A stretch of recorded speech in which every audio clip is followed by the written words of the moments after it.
y científicos de materiales. Hace unos 7 años, dijo Cripple, en la cálida elocución de un ministro de Medio Oeste, ayudé a co-crear lo que finalmente llamamos los archivos de lo imposible. Ahora lo llamamos Centro de lo Imposible, alojado en la biblioteca Fondren de la Universidad Rice. El centro comenzó como una colección especial de archivos relacionados con fenómenos anómalos, desde encuentros con ovnis hasta experimentos de visión remota.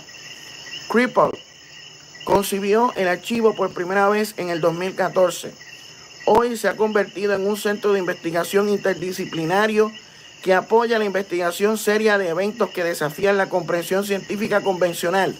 Atrae a académicos de la religión, la física, la antropología y la psicología, y se ha convertido en uno de los centros académicos más completos de su tipo, que contiene testimonios personales, documentos gubernamentales, fotografías y documentos privados de figuras como el renombrado astrónomo y científico informático Jacques Vallée, el exitoso autor y memorialista de abducidos Whitley Strieber y el psiquiatra de Harvard e investigador de encuentros extraterrestres John Mack. Aunque su elección de camisetas pudo haber sido dramática, Cripple fue discreto, francamente modesto al describir su trabajo al público. Este hombre no se había limitado a establecer un archivo o un centro de pensamiento en la Universidad Rice, sino que había pasado la mayor parte de una década construyendo algo inaudito en la academia moderna, una defensa intelectual a toda voz de lo extraño. El Dr. Cripple es prácticamente el padre John Misty de los estudios religiosos, una voz independiente, provocadora y poética, que mezcla lo místico con lo intelectual, desafiando intencionalmente a la corriente dominante, a la vez que la influye profundamente. Por ejemplo, cuando no está ocupado escribiendo libros reflexivamente imposibles sobre novelistas precognitivos como Zora Neale Hurston, acumula más de 335,000 visitas en YouTube al ser entrevistado en el popular Danny Jones Podcast. Eso es lo que hace que el trabajo de Cripple sea tan radical. No se limita a estudiar lo paranormal, sino que repara el daño cultural e intelectual causado por el infame informe Condon. Afirma que explorar lo anómalo, hablar de ovnis y lo paranormal no solo es interesante, es intelectualmente esencial, porque el pensamiento creativo y el pensamiento flexible son superpoderes humanos. Eso es lo que nos convierte en la especie cumbre. Otro piloto, Ryan Graves, señaló que los UAP aparecían todos los días durante al menos un par de años. Tú, a menos que estés muy metido en los subreddits sobre ovnis, quizás no sepas que fue el informe Condon, ni cómo moldeó el desdén y el rechazo de Estados Unidos al tema ovni.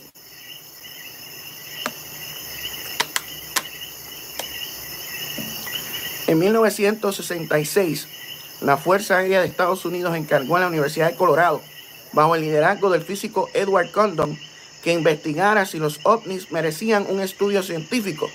El informe Condon resultante no solo decía que el tema no merecía estudio. Condon y su equipo destruyeron todos los materiales de apoyo, miles de páginas de datos sin procesar, entrevistas con testigos, informes de radar. Las consecuencias en la academia fueron nucleares. La financiación se agotó. Los investigadores dejaron de hacer preguntas. El tema de los ovnis fue arrojado al desierto de la pseudociencia y la conspiración. Seguir investigándolo era arriesgarse a ser etiquetado como poco serio, incontratable e incluso desquiciado. El informe Condon ha sido el muro infranqueable que los investigadores serios de ovnis han tenido que escalar durante más de 50 años. Y sin embargo, Jeffrey Cripple y muchos de sus colegas parecen estar levitando sobre esta barrera, impulsados por un cambio cultural tan innegable que roza lo digamos imposible. El punto de conflicto, la portada del New York Times. El 16 de diciembre del 2017, Leslie King, quien asistió a Rice, Ellen Cooper y Ralph Blumenthal publicaron un artículo en el New York Times que revelaba el programa avanzado de identificación de amenazas aeroespaciales ATIP, secreto del Pentágono, y un video desclasificado de la Armada que mostraba aeronaves realizando maniobras que desafiaban la física. Ese artículo no solo se viralizó, sino que popularizó el fenómeno y lanzó a la red de noticias a dos importantes defensores de la divulgación. Luis Elizondo, el oficial de inteligencia que dijo dirigir el ATIP y que acababa de renunciar en protesta, como lo expresó el Times, lo que él calificó de secretismo excesivo y oposición interna. Y Christopher Mellon, el ex subsecretario adjunto de Defensa para Inteligencia, quien luego reveló haber ayudado a filtrar los videos juntos, replantearon los ovnis como una preocupación legítima para la seguridad nacional.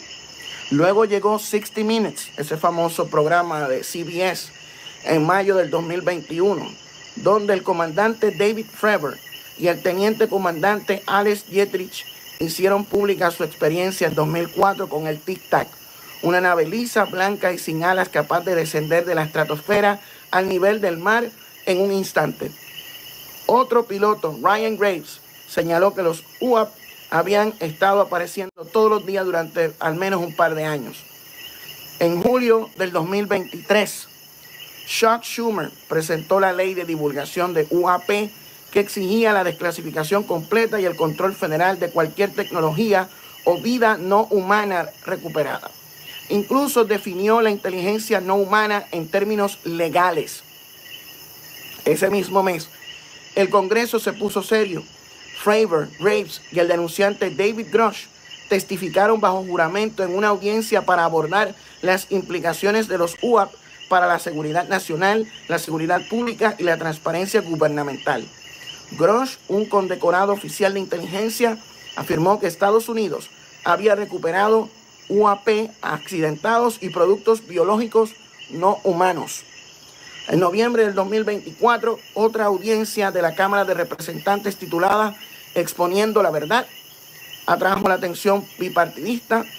El contraalmirante Timothy Gallaudet describió una nave desaparecida y un video borrado misteriosamente. Michael Gove de la NASA alertó sobre los tratados espaciales. El periodista Michael Schellenberger citó a denunciantes que describían recuperaciones encubiertas de accidentes. Y Elizondo regresó para decirlo sin rodeos: los UAP son reales y no somos los únicos con la tecnología. Mientras tanto, en el extranjero surgían afirmaciones aún más extrañas.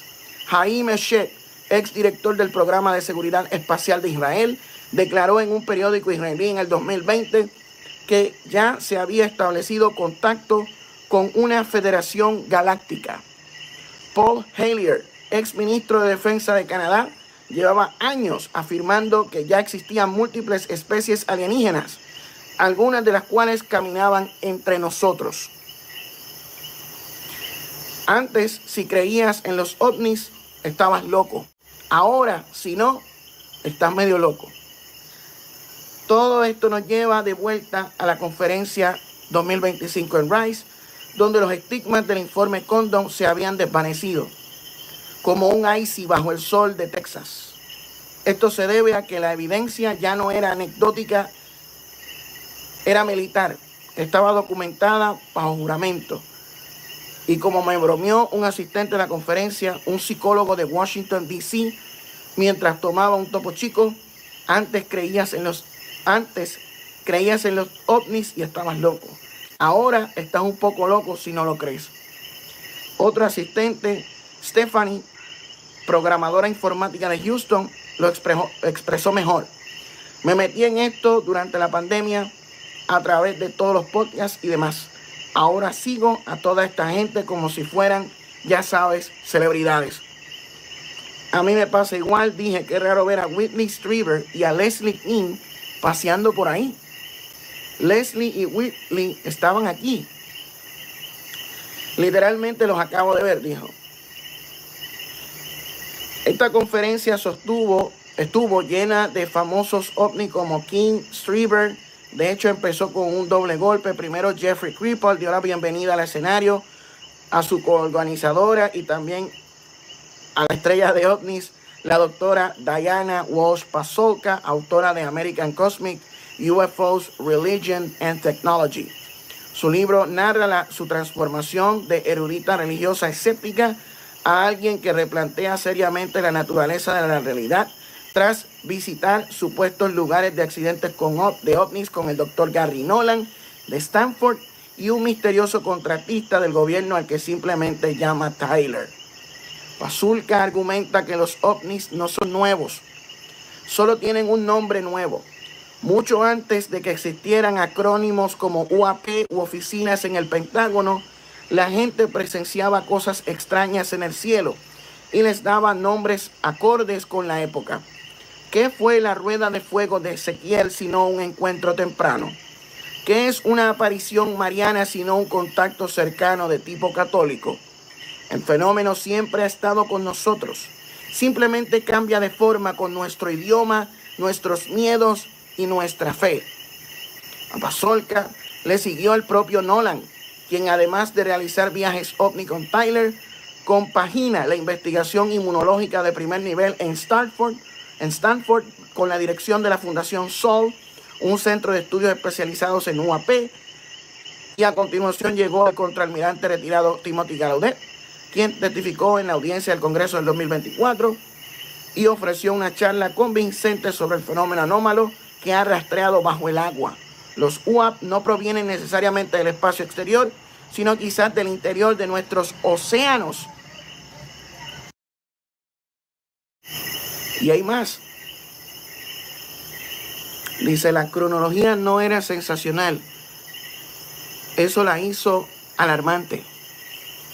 El viernes y sábado no dieron tregua. El astrónomo Dr. Wes Waters, el físico Dr. Kevin Nutt y el antropólogo Peter Skafish abordaron el tema desde sus respectivas disciplinas.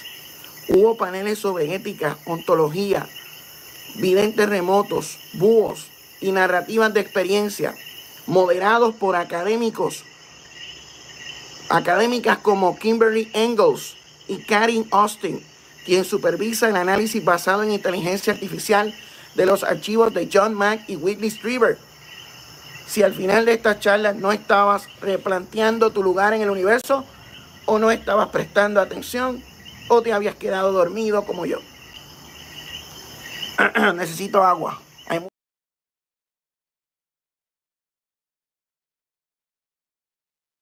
Volvimos. Vamos a terminar de este artículo.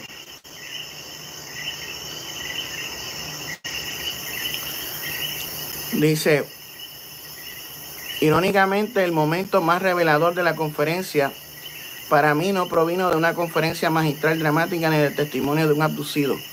Provino de dos de las diapositivas de PowerPoint más áridas jamás proyectadas, cortesía del coronel retirado Carl Nell, oficial de inteligencia del ejército y asesor del Pentágono sobre UAP, quien según todos los informes ha estado en la misma sala donde ocurren los fenómenos ovni. Y probablemente aún lo esté. O sea, en la diapositiva 1, un cronograma de divulgación de 5 fases, comenzando con demostrar la existencia de UAP en 2024 y terminando con interactuar con inteligencia no humana en algún momento después del 2034. Parecía algo que se vería en una reunión trimestral de estrategia, excepto que el objetivo no era optimizar el inventario ni implementar una nueva aplicación. Era preparar a la raza humana para el contacto con algo que tal vez ni siquiera tuviera pulmones, lenguaje ni tiempo lineal. Y aquí está la cuestión. No se construye una hoja de ruta de 20 años para revelar algo que no te preocupa o que no crees que ya sea real. Sin embargo, allí estaba un coronel retirado de los Estados Unidos, un hombre con autorización pedigrí y una raya al lado impecable, de pie frente a un público académico con un contador en la mano, guiándonos con calma a través de una estrategia de aclimatación pública a una verdad que rompe la realidad. No estamos solos. La cronología no era sensacional. Eso lo hacía alarmante. Estaba codificada por colores con viñetas ejecutables. Daba por sentado la existencia. Daba por sentado el contacto. Indicaba cuándo aprenderíamos. No, sí. Diapositiva 2. Una cuadrícula de 93 hipótesis de origen. Cada una más disruptiva que la anterior. Las primeras enumeraban culpables conocidos, tecnología extranjera, fenómenos atmosféricos, pero al dirigir mi mirada hacia el sur, pasé por la teoría de la simulación, la criptoterrestre, los dioses varados, la superposición dimensional, los viajeros en el tiempo y finalmente las fuerzas demoníacas. El coronel Neal ni se inmutó, no guiñó el ojo, simplemente explicó que estos son los modelos que están considerando. Esto es lo que está sobre la mesa. Este es el marco que se utiliza para comprender el fenómeno. Lo que en él mostró no fue especulativo, sino procedimental. El complejo militar industrial no estaba debatiendo si había algo allí. Estaba construyendo marcos para que el resto de nosotros metabolizáramos emocionalmente ese hecho y cómo evitar lo que él llamó una revelación catastrófica. Las diapositivas del coronel eran metódicas y profundamente burocráticas. El Pentágono, sus agencias y contratistas no sabían qué era este fenómeno de los UAP, al igual que yo. De lo contrario, habrían necesitado 93 conjeturas.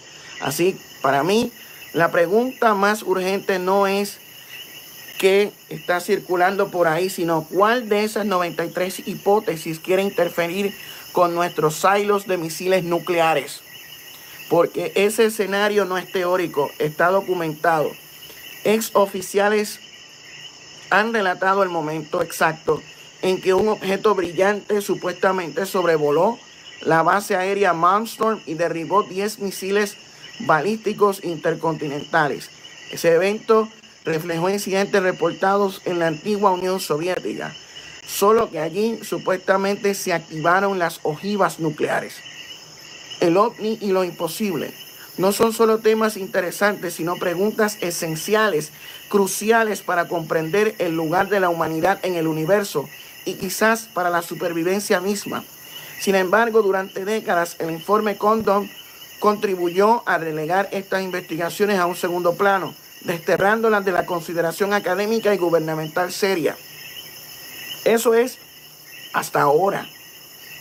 Eventos como los archivos de lo imposible ofrecen un espacio necesario para investigadores oficiales, médicos y programadores como Stephanie intercambien notas, compartan historias y comiencen a lidiar en silencio y de manera colectiva con un universo tal vez más extraño de lo jamás imaginado. Porque si esto es real, algo de esto, entonces ha llegado el momento de una corrección ontológica del rumbo. Una en la que la pregunta no sea ¿crecen los ovnis?, sino ¿por qué no se habla más de esto?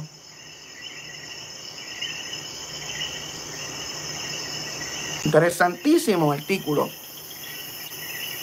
de este periodista haciendo una reseña de la conferencia sobre ovnis de la Universidad de Rice en Houston, Texas, Estados Unidos.